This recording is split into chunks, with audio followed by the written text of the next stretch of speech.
semangatmu, biarlah si pandemi semangat tanpa henti. 1, 2, 3 kita tancap lagi. Ojo kendor masih, ojo kendor bakti, ojo kendor baca matera harakat. Oke, nama saya Roma dan saya berasal dari Solo.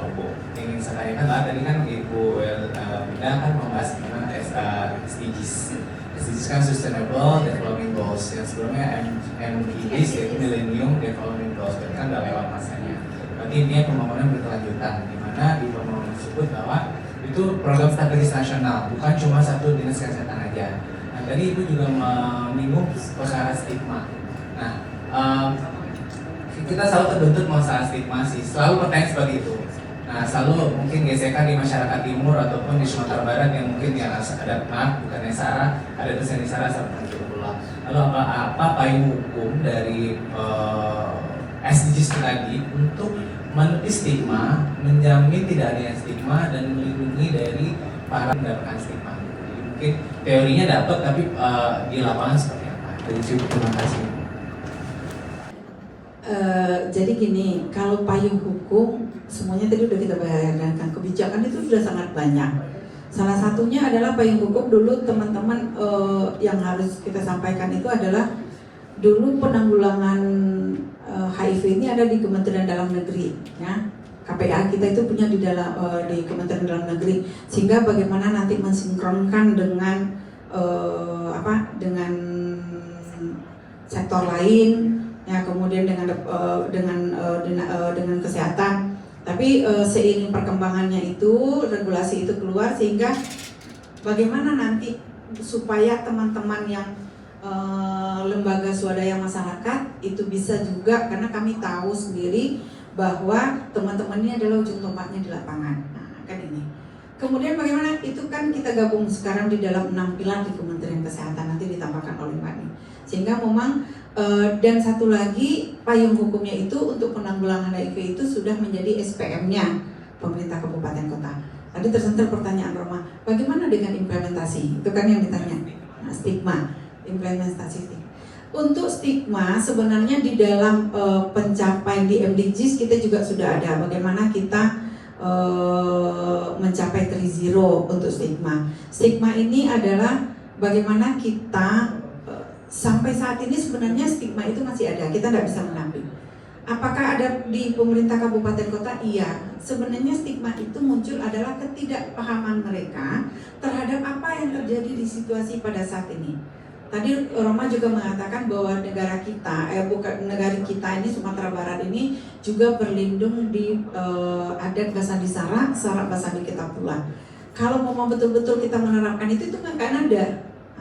Tapi kadang-kadang karena ketidakpahaman dari sebagian masyarakat yang menimbulkan stigma, yang melengket di pikiran mereka saat ini adalah bahwa HIV ini terjadi akibat memang perilaku yang memang disengaja, ya, yang dianggap di dalam norma-norma keagamaan kita itulah perilaku yang dilarang. Padahal kita juga tahu di samping perilaku ada juga penularan terhadap ibu dan anak. Itu kan juga bukan kesalahan. Penyampaian seperti ini sampai sekarang sebenarnya kita, baik itu kita di pemerintahan maupun kita semua, bagaimana kita melakukan edukasi mengantisipasi stigma ini sudah kita lakukan. Tapi memang penerimaan itu tidak seperti yang kita harapkan pada saat ini. Tapi kita nggak akan berhenti, ya. Kita pun dari Mbak Ning di Dinas Provinsi juga kita selalu berbicara tentang stigma ini di setiap pertemuan-pertemuan. Artinya kita memberikan pemahaman HIV itu seperti apa, penularannya seperti apa yang terjadi pada saat ini, sehingga kita mau membuka cakrawala masyarakat, baik itu dari pemerintahan maupun itu dari swasta, itu kita buka terus-menerus. Mungkin itu. Baik, barangkali akan ditambahkan sedikit ya. Sebelumnya saya belum berkenalan ya, yang sebagian sudah kenal, tapi ada beberapa orang barangkali belum pernah ketemu. Saya Nining Rosanti dari Dinas Kesehatan Provinsi sebagai pengelola program.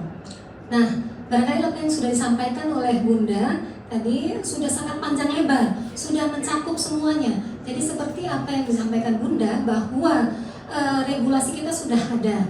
Nah, yang terbaru, yang sangat terbaru adalah Permenkes 23 tahun 2022.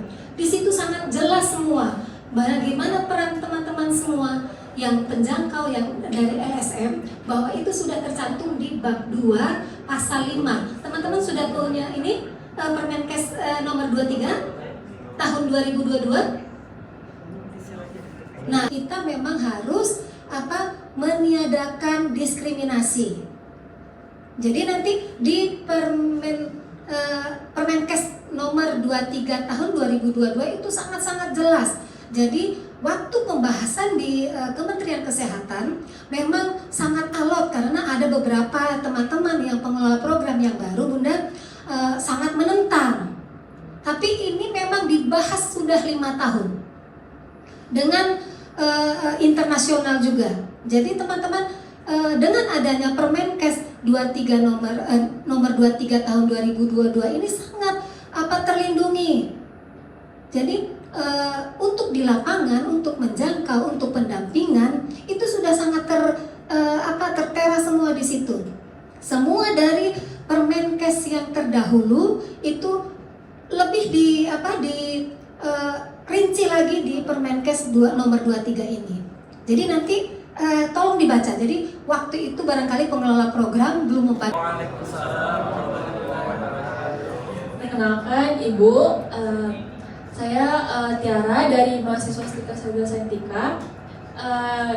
Izin bertanya Bu, para kalangan itu kumpul. Nah, itu kita tahu dari mana Bu? Kalau di sana tempat perkumpulan itu. Oke, baik, terima kasih. Jadi gini deh, ada dari keperawatan, dari mana nih? Keperawatan. Ada yang lain? Atau enggak? Tambahin dulu. Jadi kalau memang kita baru mau terjun dari dari orang umum ke teman-teman yang dari LSM ya, memang agak sulit karena memang itu ada pelatihan-pelatihan tersendiri yang sudah kita sering lakukan ya Bunda dulu pelatihan. Saya Apis dari PA Kota Padang. Gini Bun sama Ibu, kita kan Apis kan tadi memikirkan seperti gimana ya, BNN, Badan Narkotika Nasional. Apakah bisa kita seperti BNN atau bekerja sama BNN atau enggak? Kita sama-sama kita ketahui kan klub malam kan berbagai macam bentuknya di dalam sana gitu kan. Apakah kita mungkin bersama-sama di sini atau sebagai seperti Bunda petugas kesehatan, apakah bisa bekerjasama dengan BNN untuk di sisi lain cek narkoba, di sisi lain kita juga tes HIV gitu di sana gitu loh. Apakah itu bisa atau sulit dijangkaunya gitu loh? Terima kasih. Jadi sebenarnya kegiatan kita udah lama. Kalau di kita kenal dengan mobil VCT ya. Dulunya kita memang sudah bergabung juga dengan teman-teman BNN, itu sudah kita lakukan lebih dari 10 tahun ya, dahulunya. Kini sebenarnya pun bisa kita kolaborasi dengan mereka untuk melakukan itu. Tapi pada saat melakukan mobile VCT, tentu teman-teman yang di Kota Padang harus berkoordinasi dengan Dinas Kesehatan Kota Padang atau dengan Puskesmas. Begitu juga dengan Bukit Tinggi dan Solo. Kan artinya di sana bagaimana untuk mungkin Puskesmas yang akan ditunjuk untuk melakukan. Boleh. Mobil VCT kita bukan hanya dengan BNN saja sebenarnya.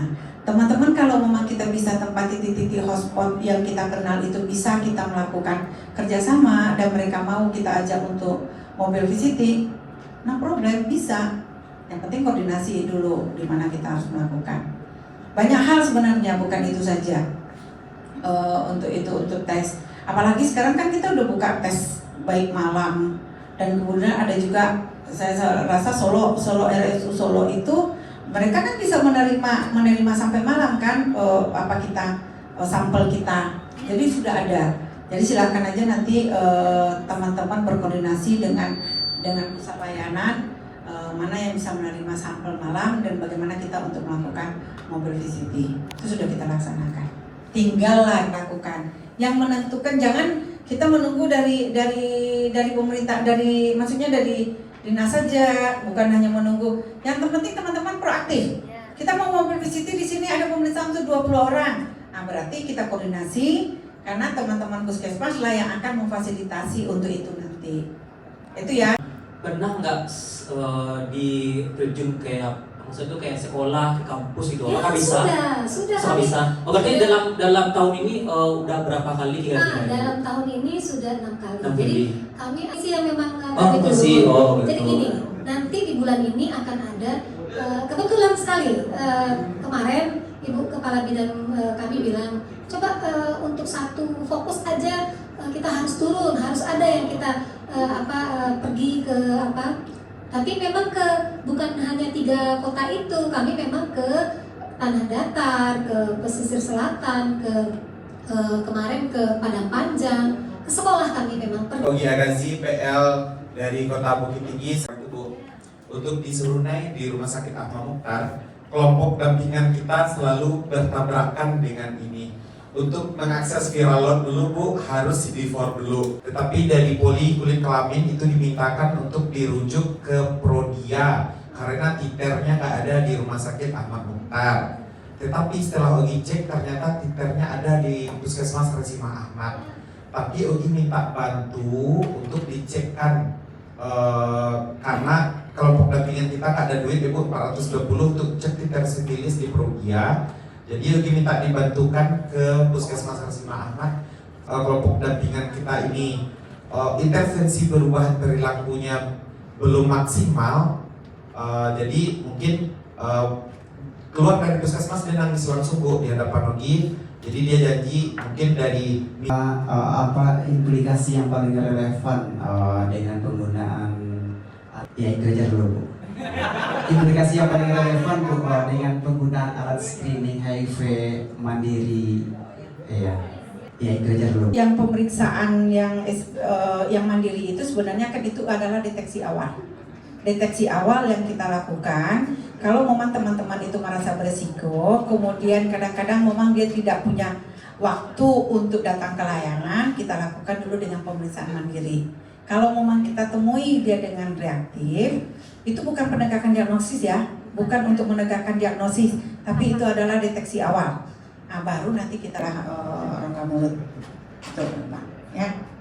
Jadi yang paling tepat adalah kita melakukannya adalah dengan mengambil di darah vena ataupun di jari. Itu yang paling tepat sebenarnya untuk penegakan diagnosa kita. Karena apa? Karena kita akan melakukan langsung dengan kalau kita temukan di regen pertama untuk sensitivitasnya kita temukan, kemudian kita akan lanjut dengan regen kedua untuk spektivitasnya 99,9% ya. Dan itu bisa dikolaborasikan dengan siapapun, kegiatan apapun.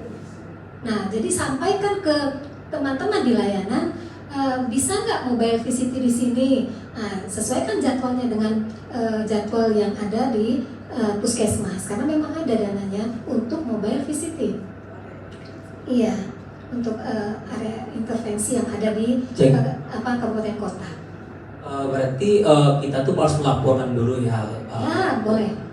Bisa. Mungkin selain kata Ibu. Jadi seperti itu. Nanti kolaborasi aja teman-teman dengan puskesmas dulu. Nanti pembahasan baru disampaikan kira-kira apa yang harus dilakukan di lapangan. Memang barangkali di awal-awal karena memang baru tahun lalu keputusan ini ya. Memang di awal-awal barangkali Bunda memang agak sulit karena memang belum tersosialisasi sampai ke bawah. Tapi untuk layanan puskesmas itu sudah semua. Dan puskesmas itu adalah ujung tombak kita ya, Bunda. Jadi rasanya mereka akan juga bekerja sama dengan adik-adik semua, dengan kawan-kawan semua. Barangkali itu. Dan di situ kami lihat ternyata memang banyak yang perlindungan untuk teman-teman RSM yang akan turun ke lapangan. Jadi itu sudah sangat-sangat jelas. Jadi tidak barangkali belum sempat di-share semua ke teman-teman. Di situ sangat jelas di mana pekerjaan teman-teman semua sangat dilindungi oleh negara. Jadi stigma itu memang masih ada, tapi rencananya memang kita sudah bekerja sama Permendagri ya.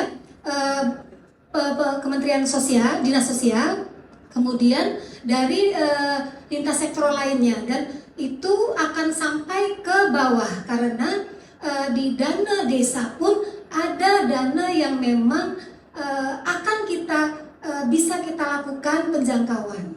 Jadi kita teman-teman LSM itu kalau memang sudah sering di lapangan, sudah kenal kan teman-teman puskesmas. Nah, nanti di pembahasan di puskesmas dengan desa itu memang akan disampaikan bahwa kita memang harus meniadakan diskriminasi. Semangat